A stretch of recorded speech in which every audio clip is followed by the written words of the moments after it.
दोस्तों अब हम लोग यहाँ से जो है करेंट अफेयर में सितंबर 2023 से जो है सितंबर 2022 तक के जो है ये दिया गया है, जिसमें आज हम लोग जो है इसमें 2022 से 23 में आयोजित किए गए राष्ट्रीय महोत्सव को देखेंगे। आदि पेरुकू महोत्सव जो है यह अगस्त 2023 में मनाया गया। यह कहाँ मनाया गया? तो तमिलनाडु में मनाया गया। कहाँ पे? तमिलनाडु में। आदि पेरुक महोत्सव कहेगा तो यह 2023 में मनाया गया अगस्त में, तमिलनाडु में। पुस्तकालय महोत्सव कहाँ मनाया गया? तो यह अगस्त में मनाया गया, नई दिल्ली में। पुस्तकालय कहेगा तो यह महोत्सव कहाँ मनाया गया? तो नई दिल्ली, ध्यान रखिएगा। बोनालू त्यौहार जो है यह कहाँ मनाया गया? तो यह जो है जुलाई 2023 में मनाया गया था, हैदराबाद और तेलंगाना में। हैदराबाद और तेलंगाना में मनाया गया। चचिंग गेजिंग महोत्सव, चचिंग गेजिंग महोत्सव जो है जुलाई 2023 से मनाया गया। कहाँ पे? अरुणाचल प्रदेश में मनाया गया। चचिंग गेजिंग महोत्सव। खेल कालो उत्सव कहाँ मनाया गया? तो चिखल कालो उत्सव जो है यह जून 2023 में गोवा में मनाया गया। कहाँ पे? गोवा में। वितस्ता महोत्सव, तो वितस्ता महोत्सव समझ रहे हैं कि वितस्ता एक नदी का भी नाम है। तो ये जून 2023 से मनाया गया। ये कहाँ पे? तो जम्मू कश्मीर में मनाया गया वितस्ता महोत्सव। हेमिस महोत्सव, तो हेमिस सभी लोग जानते हैं कि एक जो है ये उद्यान है। कहाँ है? तो लद्दाख में। तो यह जून में मनाया गया, जून 2023 में। कहाँ पे? तो लद्दाख में मनाया गया। इससे आप पकड़ा जाएगा। राजा कृषि महोत्सव जो है ये कहाँ मनाया गया? तो ये जो राजा कृषि महोत्सव जो है जून 2023 में उड़ीसा में मनाया गया, राजा कृषि महोत्सव। पहला जनजातीय खेल महोत्सव कहाँ मनाया गया? तो ये जून 2023 में जो है भुवनेश्वर में जो है जनजातीय खेल महोत्सव मनाया गया पहला। लेवेंडर महोत्सव, तो लेवेंडर महोत्सव जो है ये जून 2023 में जम्मू कश्मीर में मनाया गया। कहाँ पे? जम्मू कश्मीर, ध्यान रखिएगा। विहान मेला यानी कोध जनजाति द्वारा, विहान मेला जो है कोध जनजाति द्वारा मनाया गया। ये मई में 2023 में मनाया गया है। यह कहाँ पे? तो उड़ीसा में मनाया गया, उड़ीसा में। मुनलम चिनोम फेस्टिवल, तो मुनलम चिनोम फेस्टिवल जो है यह कहाँ मनाया गया? तो मई 2023 में लद्दाख में मनाया गया। कहाँ पे? लद्दाख में। माता खीर भवानी मेला, तो माता खीर भवानी मेला से याद रखेगा तो यह मई 2023 में मनाया गया। कहाँ पे? जम्मू कश्मीर, ध्यान रखिएगा, जम्मू कश्मीर में। थावे महोत्सव, तो थावे जो है बिहार में एक गोपालगंज जिला में जो एक स्थान है थावे, यह अप्रैल 2023 में जो है गोपालगंज की जो है बिहार में मनाया गया। ये ध्यान रखिएगा, ये सभी को याद रखिएगा। गज उत्सव, तो गज जो हाथी को बोलते हैं, तो गज उत्सव जो है यह अप्रैल 2023 में मनाया गया। यह कहाँ पे? तो काजीरंगा राष्ट्रीय उद्यान असम में मनाया गया। काजीरंगा राष्ट्रीय उद्यान असम में जो है गज उत्सव मनाया गया। मतुआ धर्म महामेला, तो मतुआ धर्म महामेला जो है यह मार्च 2023 से मनाया गया। कहाँ पे? तो पश्चिम बंगाल में मनाया गया। सियांग उंगिंग महोत्सव जो है ये मार्च 2023 से मनाया गया। कहाँ पे? तो अरुणाचल प्रदेश में मनाया गया, मार्च 2023 में। भूमचुंग महोत्सव जो है ये मार्च 2023 में सिक्किम में मनाया गया। कहाँ पे? तो मार्च 2023 में भूमचुंग महोत्सव सिक्किम में मनाया गया।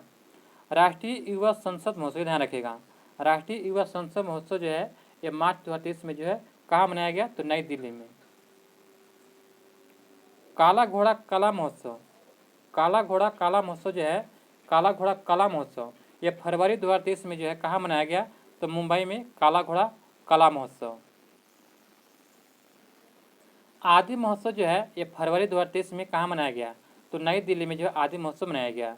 राष्ट्रीय संस्कृति महोत्सव जो है फरवरी 2023 में जो है यह कहाँ मनाया गया?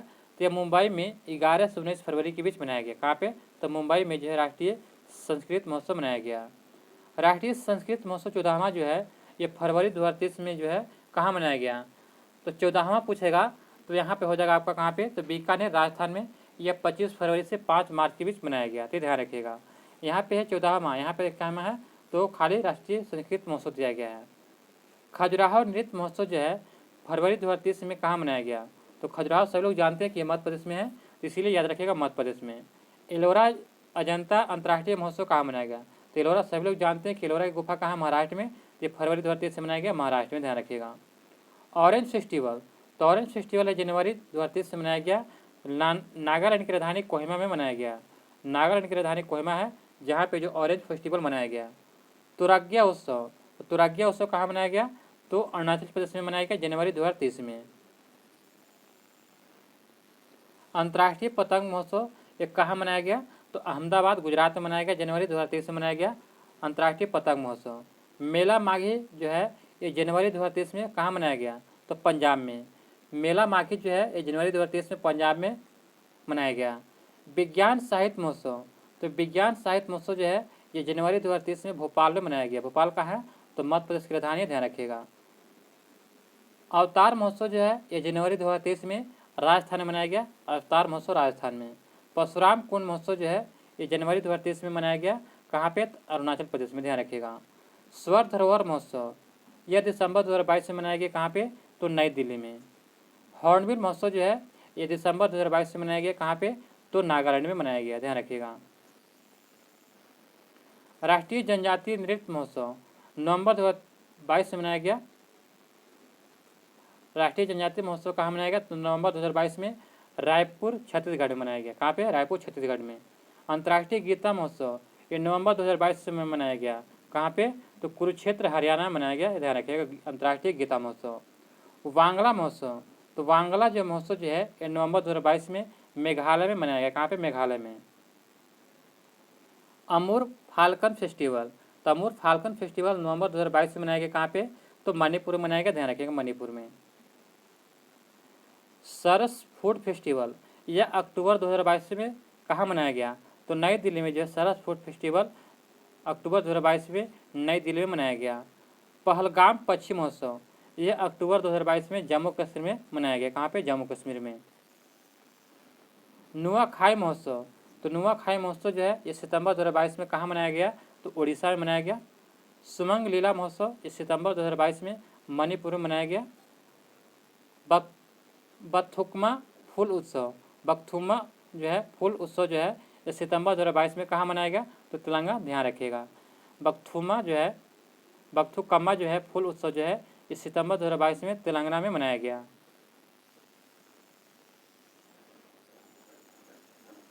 दोस्तों अब हम लोग यहाँ से जो है बजट को देखेंगे।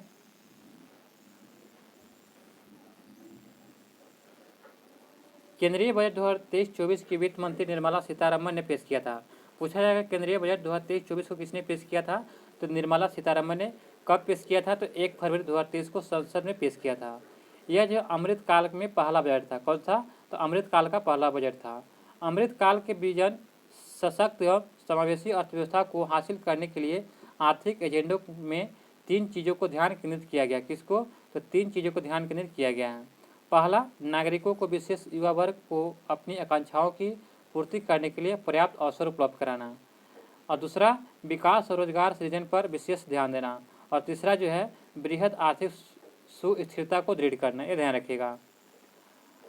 अमृत काल भारत में जो है @100 तक की हमारी यात्रा के दौरान निम्नलिखित जो है 4 मौक़ों पर रूपांतरकारी हो सकते हैं। तो महिलाओं का आर्थिक सशक्तिकरण में इसमें जो है दीनदयाल अंत्योदय योजना और राष्ट्रीय ग्रामीण आजीविका मिशन के तहत 81 लाख स्वयं सहायता समूह को बड़े उत्पाद उद्यमों में परिवर्तन करना है। और पीएम विश्वकर्मा कौशल सम्मान, पीएम विकास पारंपरिक कारीगरों और शिल्पकारों को वित्तीय सहायता, कौशल प्रशिक्षण और जानकारी देना होता है। 3 में दिया है कि पर्यटन में, तो पर्यटन में अपार संभावनाओं का उपयोग करना होता है।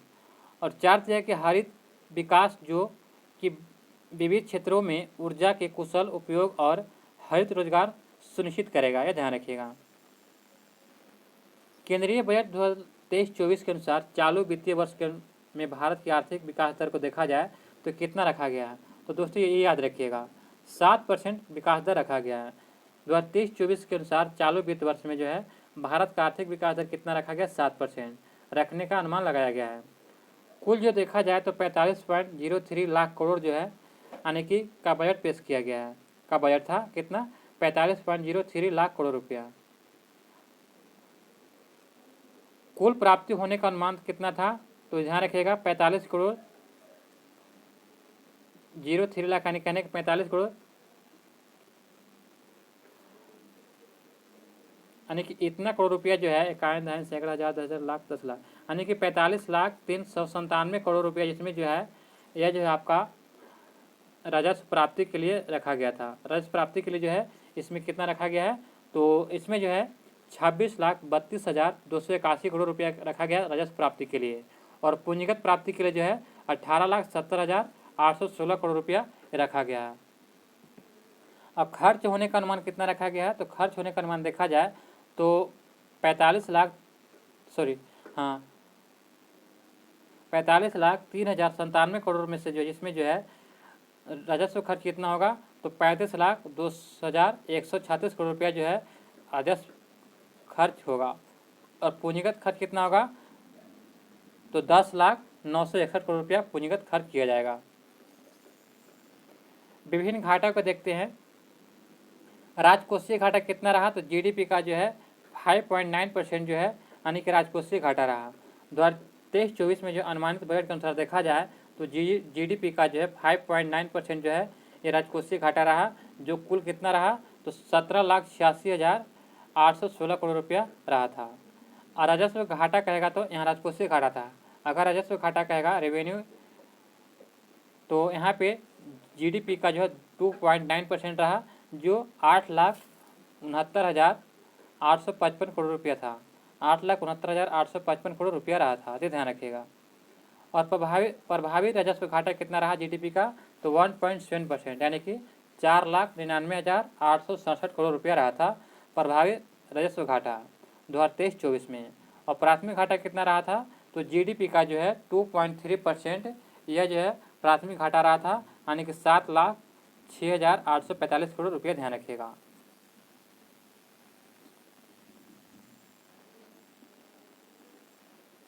सरकार ने वर्ष 2025-26 तक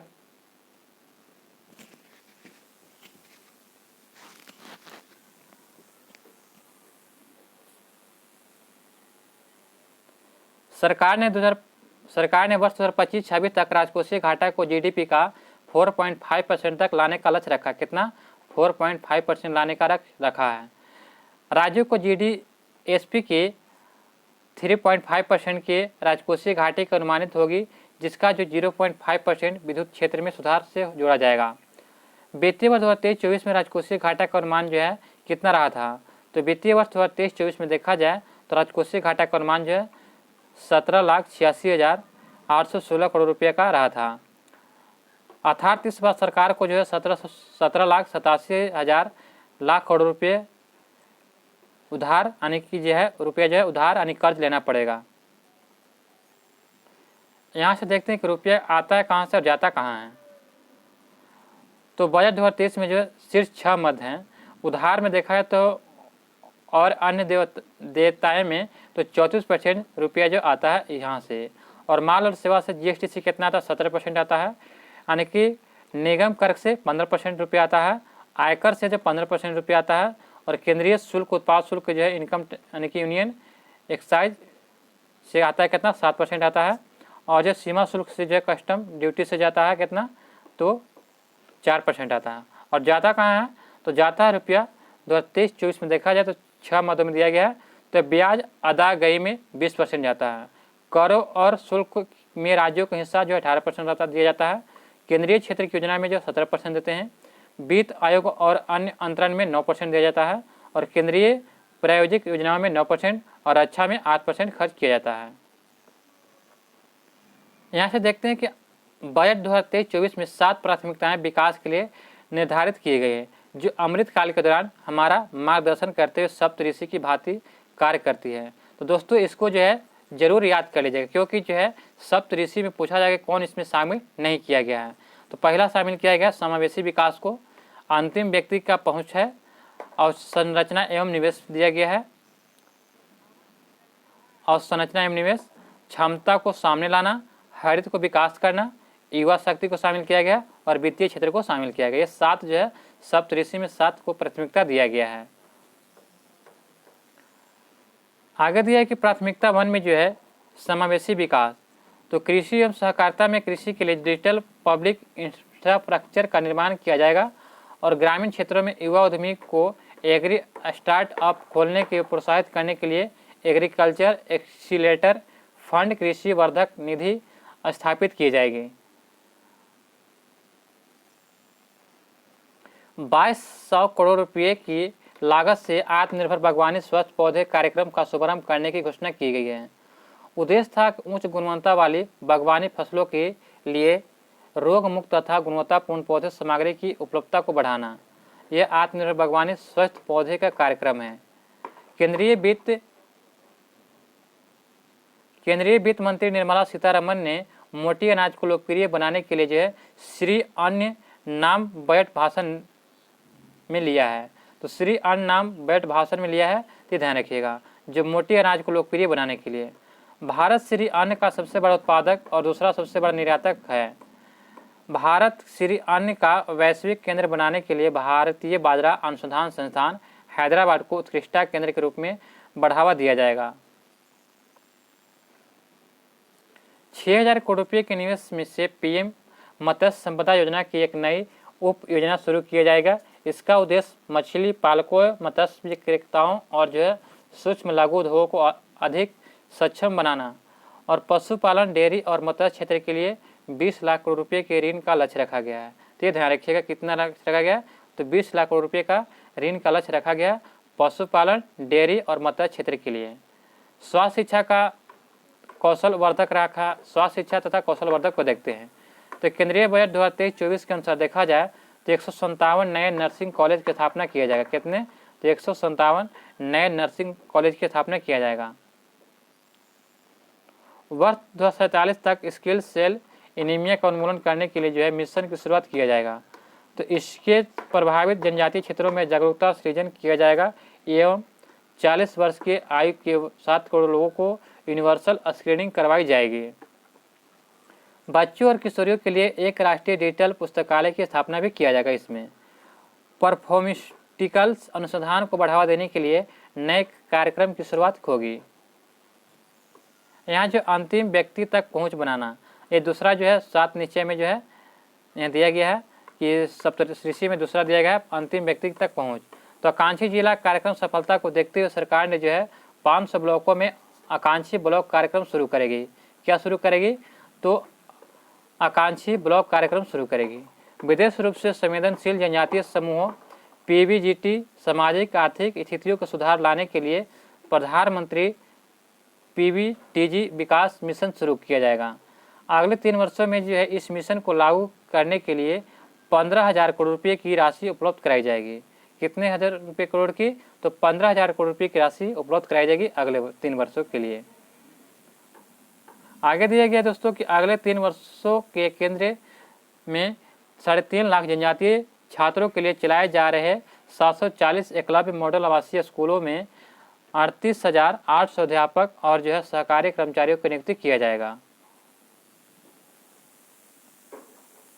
कर्नाटक के सूखा प्रबंधन मध्य क्षेत्र में साधारणीय सूक्ष्म सिंचाई तथा पेयजल की सुविधा मुहैया कराने के लिए जो है ऊपरी भद्रा परियोजना केंद्रीय सहायता दी जाएगी। पीएम आवास योजना के लिए परिव्यय में 66% वृद्धि कर 79,000 करोड़ रुपये के अधिक किया गया है। तो अधिक किया क्या, ध्यान रखिएगा कितना, तो पीएम आवास के लिए जो है परिव्यय में 66% वृद्धि के साथ जो है 79,000 करोड़ रुपये अधिक किया गया है। भारत साझा पुरालेख निधान भारत श्री, तो यह एक प्रकार का डिजिटल पुरालेख पांडुलिपि है जो संग्रहालय है, जो इसके प्रथम चरण में 1 लाख प्राचीन पुरालेख के डिजिटलीकरण करके इसमें स्थापित किया जाएगा। भारत श्री में जेल में बंद निर्धन व्यक्तियों को जमानत राशि व्यवस्था करने में असमर्थ हैं, उन्हें वित्तीय सहायता प्रदान करने के लिए घोषणा इस बजट में किया गया है। तीसरा जो है सप्तऋषि में दिया गया अवसंरचना का निवेश। तो संरचना के निवेश में तेजी लाने के लिए जो है 1.3 लाख करोड़ रुपये बढ़े परिव्यय के साथ राज्यों के लिए 50 वर्षीय ब्याज मुक्त ऋण को और 1 वर्ष जारी रखने के लिए जो है निर्णय लिया गया है। रेलवे के लिए 240 लाख करोड़ रुपये की पूंजीगत निधि का प्रावधान किया गया है, जो अब तक रेलवे के इतिहास में सर्वाधिक राशि का आवंटन है। ये ध्यान रखिएगा। क्षेत्रीय हवाई कनेक्टिविटी में सुधार लाने के लिए जो है 50 अतिरिक्त हवाई अड्डों का पुनरुद्धार किया जाएगा। शहरी अवसंरचना विकास में EYDF की स्थापना प्राथमिकता वाले क्षेत्रों में आई ऋण की कमी को उपयोग के माध्यम से होगी। इसका प्रबंधन राष्ट्रीय आवास बैंक द्वारा किया जाएगा। ध्यान रखिएगा। इसका उपयोग टियर 2 तथा टियर 3 शहरों में अवसंरचना के विकास अवसंरचना के निर्माण के लिए सार्वजनिक एजेंसियों द्वारा किया जाएगा। इसके लिए सरकार प्रतिवर्ष जो है 10,000 करोड़ रुपये का धनराशि उपलब्ध कराई जाएगी। शहरी अवसंरचना विकास कोष। अगला दिया गया था सप्तऋषि में क्षमता और सामने लाना। सक्षमता को सामने लाना। तो एकीकृत ऑनलाइन प्रशिक्षण के लिए आई गॉट कर्मयोगिक नामक एक पोर्टल शुरू किया गया है। क्या शुरू किया गया है? तो आई गॉट कर्मयोगिक नामक एक प्लेटफॉर्म शुरू किया गया है। देश के शीर्ष शैक्षणिक संस्थानों में कृत्रिम बुद्धिमत्ता के लिए 3 उत्कृष्टता केंद्र स्थापित किए जाएंगे। स्टार्टअप अप्स और शिक्षाविदों द्वारा नवाचार और अनुसंधान शुरू करने के लिए राष्ट्रीय डाटा शासन नीति लाई जाएगी। न्याय के प्रशासन में दस्ता लाने के लिए जो है 7,000 करोड़ रुपये के परिव्यय से ई न्यायालय परियोजना का चरण 3 शुरू किया जाएगा। कितने? 7,000 करोड़ रुपये की परिव्यय से।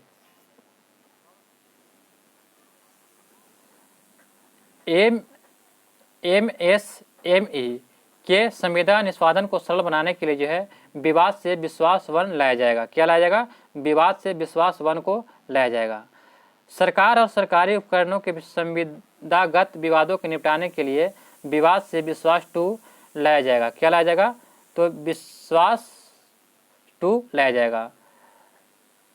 आगे दिया गया है कि MSME बड़े व्ययों और चैरिटेबल ट्रस्टों के प्रयोग के लिए जो एक निकाय डिजी लॉकर स्थापित किया जाएगा।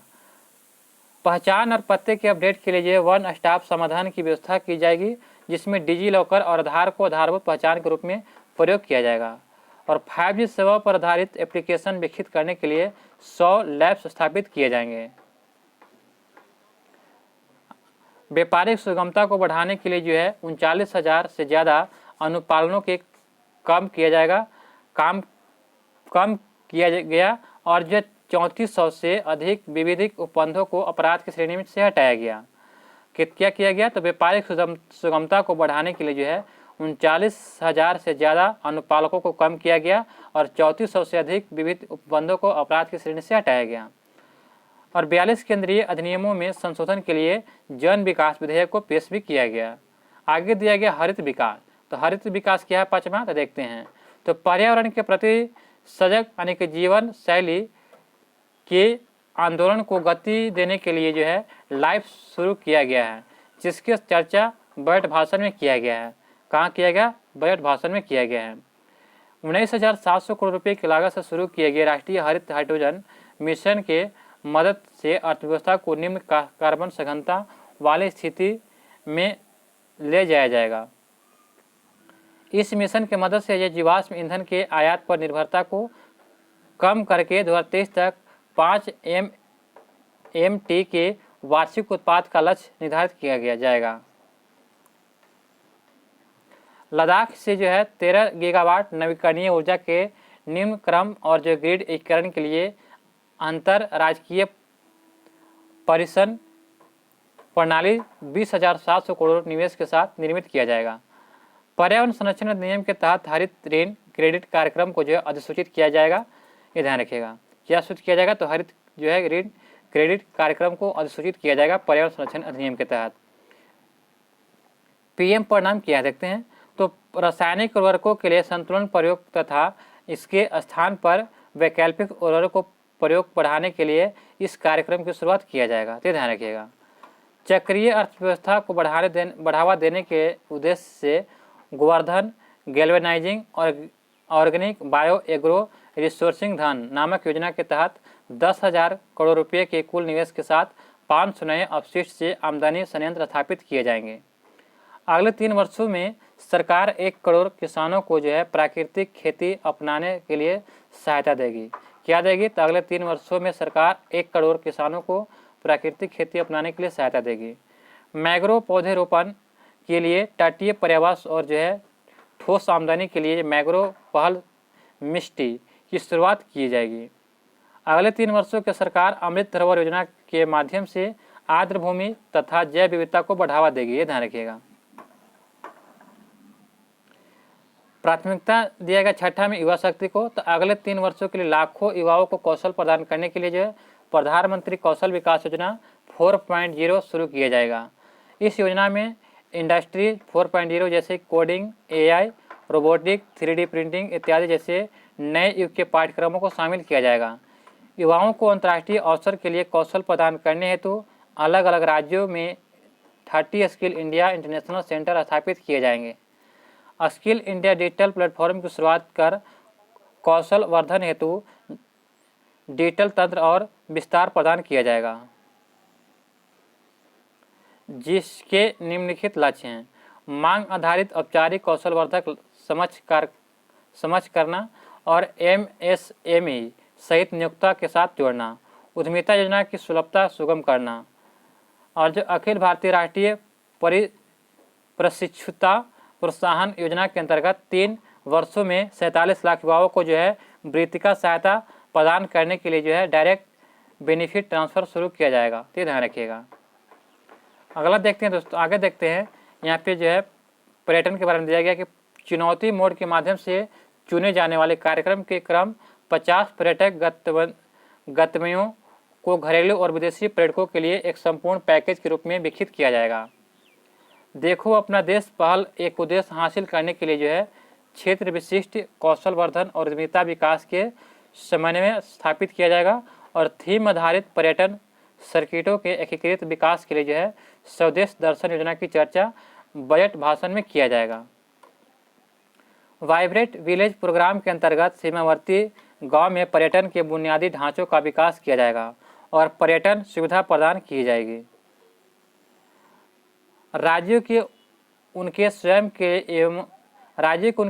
एक जिला एक उत्पाद जीआई टैग उत्पादन और हस्तशिल्प उत्पाद को बढ़ावा देने के लिए उनकी बिक्री करने के लिए अपने राजधानियों में या सबसे प्रमुख पर्यटन केंद्रों पर एक यूनिट मॉल स्थापित किया जाएगा। 7वां दिया गया था सप्तऋषि का जो है वित्तीय क्षेत्र को बढ़ावा दिया गया है। तो वित्तीय सहायता सूचना की केंद्रीय रिपोजिटरी भंडारण के रूप में काम करने के लिए राष्ट्रीय वित्तीय सूचना रजिस्ट्री की स्थापना की जाएगी। राष्ट्रीय वित्तीय सूचना रजिस्ट्री की स्थापना किया जाएगा। इससे जो है ऋण का कुशल प्रवाह संभव होगा और वित्तीय समावेशन को बढ़ावा मिलेगा और वित्तीय स्थिरता को भी बढ़ेगी। डिजिटल निरंतरता समाधान ढूंढने वाले देश के लिए GIFT IFSC उनके डाटा दूतावासों की स्थापना की जाएगी। कंपनियों के त्वरित रिस्पॉन्स के लिए जो एक केंद्रीय डाटा संशोधन केंद्र की स्थापना की जाएगी। वर्ष 2022 में डिजिटल भुगतान के लेन देन में 76% और मूल्य में 91% की वृद्धि की जाएगी। और जो है यहाँ पे आज़ादी का अमृत महोत्सव के स्मरण में जो है के रूप में जो है मार्च 2025 तक 2 वर्ष की अवधि के लिए एक नई लघु बचत योजना महिला समान बचत प्रमाण पत्र उपलब्ध कराया जाएगा और वरिष्ठ नागरिक बचत योजना के लिए अधिकतम जमा सीमा को 15 लाख रुपये से बढ़ाकर 30 लाख रुपये कर दिया जाएगा। अब यहाँ से देखते हैं केंद्रीय बजट में 2023-24 की पॉइंट देखते हैं। मोबाइल फ़ोन का उत्पादन पिछले वित्तीय वर्ष में 2,75,000 करोड़ रुपये मूल्य के 31 करोड़ यूनिट का पहुँच गया है। विनिर्दिष्ट सिगरेटों पर राष्ट्रीय आपदा आकस्मिकता शुल्क 16% से वृद्धि का प्रस्ताव किया गया है। भारत विश्व में स्टार्टअप के लिए तीसरा बड़ा इकोनॉमिक सिस्टम और जो है मध्यम आय देशों के बीच नवाचार गुणवत्ता में दूसरा स्थान प्राप्त किया है। केंद्रीय बजट 2023-24 में सरकार ने 2014 से अब तक की उपलब्धियां बताई है जो निम्न हैं। इन 9 वर्षों में भारतीय अर्थव्यवस्था दुनिया की 10वीं से लेकर जो है 5वीं सबसे बड़ी अर्थव्यवस्था बन गई है 2014 से अब तक। और जो स्वच्छ भारत मिशन के तहत 11.7 करोड़ घरेलू शौचालय का निर्माण किया है और उज्ज्वला योजना के तहत जो 9.6 करोड़ LPG कनेक्शन भी दिया गया है और 102 करोड़ लोगों का 220 करोड़ कोविड टीकाकरण भी किया गया है। और जो है PM जनधन योजना के तहत जो है 47.8 करोड़ बैंक खाते खोले गए हैं। PM सुरक्षा बीमा एवं PM जीवन ज्योति योजना के तहत 44.6 करोड़ व्यक्तियों के लिए बीमा कवर भी किया गया है और PM किसान सम्मान निधि के तहत जो है 11.4 करोड़ की से अधिक किसानों को 2.2 लाख करोड़ रुपये का नगद हस्तांतरण भी किया गया है और प्रति व्यक्ति आय दोगुनी से भी अधिक होकर 1.97 लाख रुपया हो गई है। यहाँ पे दिया गया है कि व्यक्तिगत आयकर तो नई कर व्यवस्था में देखा जाए तो 7 लाख रुपये तक की आय वाले व्यक्ति को कोई कर का भुगतान नहीं करना होगा। नया आयकर में दिया गया है कि अगर जिसके पास 7 लाख रुपया है तो उसको कोई भी टैक्स नहीं दिया जाएगा, टैक्स नहीं लिया जाएगा। और 6 आयकर स्लैब वाले व्यक्तिगत आयकर स्लैब की संख्या घटाकर 5 कर दिया गया और कुछ छूट की सीमा को बढ़ाकर 3 लाख रुपये कर दिया गया है। वार्षिक आय और कर की दर 3 लाख रुपये में 0% दर है और 3 से 6 लाख रुपये में 5% का टैक्स है और 6 से 9 लाख रुपये में जो 10% का टैक्स लिया जाएगा और 9 से 12 लाख रुपये में जो है 15%, 12 से 15 लाख में 20%, अब 15 से ऊपर रहेगा तो 30%। ये ध्यान रखिएगा। प्रत्येक वेतनभोगियों को 50,000 तक मानक कटौती अनुमान पेंशन भोगियों के लिए जो 15,000 तक की उपलब्धि की गई है। नई कर व्यवस्था में उच्चतम अधिभार कर को 37% से घटाकर 25% किया गया है और इसके परिणाम स्वरूप अधिकतम कर दर घटकर जो है 39% हो जाएगी। बजट 2023-24 के तहत जो विभिन्न योजनाओं पर खर्च किए जाएंगे, जिसमें 4 टॉपर है। प्रधानमंत्री आवास योजना पर जो है कितना खर्च किया जाएगा तो 79,590 करोड़ और जल जीवन पर जो है 70,000 करोड़ रुपया खर्च किया जाएगा जल जीवन मिशन पर, और जो है मनरेगा पर 60,000 करोड़ रुपया खर्च किया जाएगा और प्रधानमंत्री किसान सम्मान निधि योजना ने पीएम किसान पर जो है 60,000 करोड़ रुपया खर्च किया जाएगा। अब बजट 2023-24 के तहत जो है प्रमुख मदों पर वे देखा जाए तो परिवहन पर जो है 5,17,034 करोड़ रुपया खर्च किया जाएगा। रक्षा पर जो 4,32,720 करोड़ रुपया जो है यह रक्षा पर खर्च किया जाएगा और ग्रामीण विकास पर जो है 2,38,204 करोड़ रुपया खर्च किया जाएगा ग्रामीण विकास पर। और शिक्षा पर कितना तो 1,12,899 करोड़ रुपया जो है शिक्षा पर खर्च किया जाएगा। बजट 2023-24 के तहत जो विभिन्न मंत्रालयों पर खर्च किए टॉप 5, तो रक्षा मंत्रालय पर जो है 5.94 लाख रुपया करोड़ खर्च किया जाएगा। सड़क परिवहन और राजमार्ग मंत्रालय पर जो 2.70 लाख रुपया खर्च किया जाएगा, करोड़ रुपया खर्च किया जाएगा और रेल मंत्रालय पर जो है 2.41 लाख करोड़ रुपया रेल परिवहन यानी रेल मंत्रालय द्वारा खर्च किया जाएगा।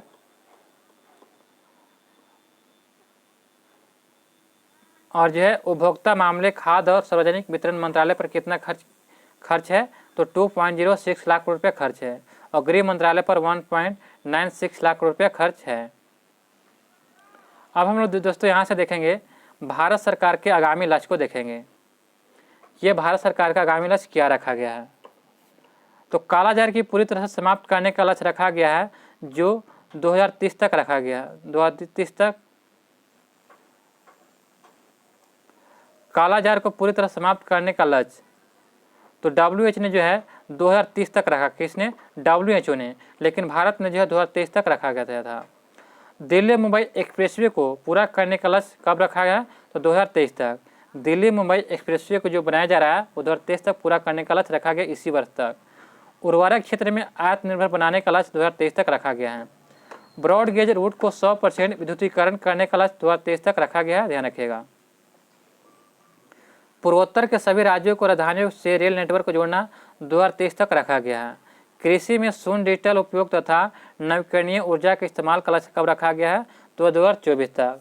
शून्य डिजिटल उपयोग एवं नवीकरणीय ऊर्जा के इस्तेमाल का लक्ष्य 2024 तक।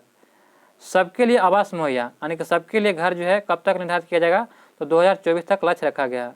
पहले रखा गया था 2022 तक, लेकिन बढ़ा करके 2024 कर दिया गया है। डिजिटल रेडियो लॉन्च करने का लक्ष्य तो दोस्तों डिजिटल रेडियो में कितने बैंड होते हैं तो 4 बैंड होते हैं, ध्यान रखिएगा। इसलिए जो है 4 यानी कि 2024 तक ध्यान रखिएगा। हर घर नल जल से जो है हर घर में नल जल स्वच्छ जल की आपूर्ति कब तक किया गया तो 2024 तक किया जाएगा। सड़क दुर्घटना से होने वाली मौतों को 50% तक कम करने का लक्ष्य 2024 तक रखा गया। कब तक? 2024 तक 50% मौतें जो दुर्घटना से होने वाले को कम कर दिया जाएगा। भारतीय अर्थव्यवस्था को $5 ट्रिलियन इकोनॉमिक बनाने का लक्ष्य रखा गया। तो 5 कहेगा तो याद रखेगा 24-25, 5 से 24-25 में $5 ट्रिलियन इकोनॉमिक करने का लक्ष्य रखा गया है। भारतीय अर्थव्यवस्था को $1 ट्रिलियन डिजिटल इकोनॉमिक बनाने का लक्ष्य रखा गया है, तो 2025 तक, ये ध्यान रखेगा। सभी गांवों को ऑप्टिकल फाइबर बिछाने का लक्ष्य कब रखा गया है? कब तक लक्ष्य रखा गया है? तो सभी गांवों में ऑप्टिकल फाइबर बिछाने का लक्ष्य 2025 तक रखा गया है। भारत को टीबी मुक्त देश बनाना कब तक रखा गया है? तो 2025 तक। और पेट्रोल में एथेनॉल को 20% मिश्रित करने का लक्ष्य कब तक रखा गया है? तो 25 तक। 2025 तक जो है पेट्रोल में जो है एथेनॉल को 20% मिश्रण किया जाएगा। 100 मीट्रिक टन कोयला गैसीकरण प्राप्त करने का लक्ष्य 2030 तक रखा गया है। 500 गीगावाट अक्षय ऊर्जा प्राप्त करने का लक्ष्य कब तक रखा गया है? तो 2030 तक जो है 500 गीगावाट अक्षय ऊर्जा प्राप्त करने का लक्ष्य रखा गया, ध्यान रखिएगा। 280 गीगावाट सौर ऊर्जा प्राप्त करने का लक्ष्य कब तक रखा गया है? तो 280 गीगावाट सौर ऊर्जा प्राप्त करने का लक्ष्य 2030 तक रखा गया है। कुल कार्बन उत्सर्जन में 1 अरब टन की कमी कब तक किया जाएगा? तो जितने भी कार्बन उत्सर्जन किया जा रहा है उसमें जो है 1 अरब टन की कमी 2030 तक कमी कर दिया जाएगा। कुल वाहनों में 30% इलेक्ट्रिक वाहन करने का लक्ष्य कब रखा गया है? तो 30% जो है जितने भी कुल वाहन होंगे उसमें से 30% जो है इलेक्ट्रिक वाहन जो है 2030 तक करने का लक्ष्य रखा गया है। भारत से पूर्ण रूप से मलेरिया कब तक खत्म किया जाएगा? तो पूर्ण रूप से मलेरिया को 2030 तक खत्म किया जाएगा, मलेरिया 30 तक। HIV एड्स को भी जो है 30 तक खत्म करने का लक्ष्य रखा गया, ध्यान रखेगा। भारतीय रेलवे को नेट जीरो कार्बन एमिशन या ग्रीन रेलवे बनाने का लक्ष्य कब तक रखा गया है? तो ग्रीन रेलवे बनाने का लक्ष्य 2030 तक रखा गया है। हाइड्रोफ्लोरोकार्बन के उपयोग को 80% तक कम करने का लक्ष्य कब तक रखा गया है? तो 2047। ये दोस्तों याद रखिएगा, VBA प्रश्न है। यानी कि हाइड्रो जो है फ्लोरोकार्बन को जो है 2047 तक जो है 80% तक कम करने का लक्ष्य रखा गया है। और आत्मनिर्भर बनाने का लक्ष्य भारत को जो है ऊर्जा का लिए, स्वतंत्र ऊर्जा के लिए जो है आत्मनिर्भर बनाने का लक्ष्य 2047 तक रखा गया, ध्यान रखेगा। और पोत निर्माण में आत्मनिर्भर हासिल करने का लक्ष्य 2047 तक रखा गया है, पोत निर्माण में आत्मनिर्भर हासिल करने का। और मुंबई शहर में जो शून्य कार्बन उत्सर्जन करने का लक्ष्य कब तक रखा गया है? तो मुंबई में शून्य कार्बन उत्सर्जन करने का लक्ष्य 2050 तक रखा गया है। अब भारत द्वारा नेट जीरो का लक्ष्य रखा गया है 2070 तक। कब तक? 2070 तक, ध्यान रखिएगा।